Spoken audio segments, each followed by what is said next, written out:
This is the sand that I collected yesterday sa farm. So day 1 of building my homemade gym is done. This is what I built on the first day. This is a multi-purpose rowing machine.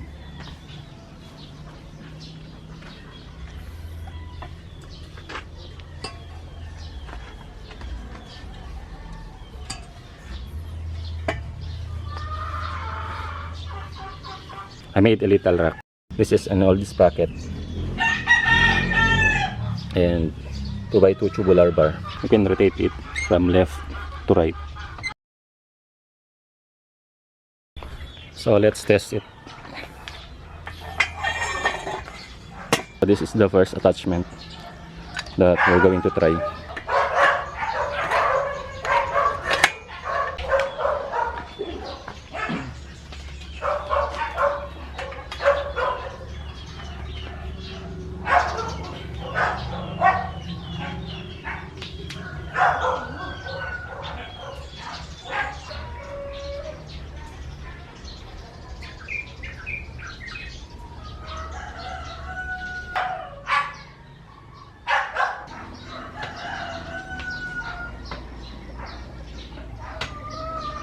And next is for rowing.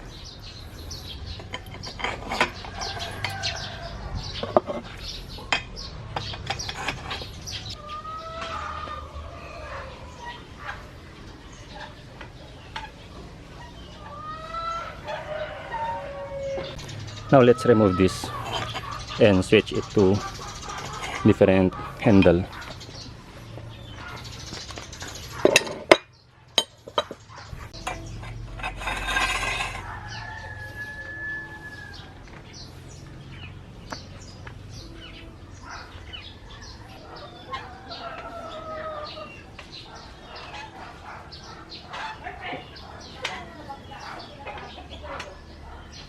So yeah, that's it.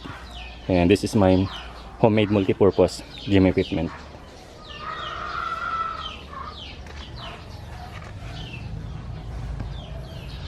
So this is 3/4 inch galvanized pipe, schedule 40. And this is 1 inch galvanized pipe, schedule 40 also, 2 inch flat bar. And this is 1 inch galvanized pipe, 1 inch galvanized pipe. And these are 3/4, all the handles are 3/4 inch galvanized pipe.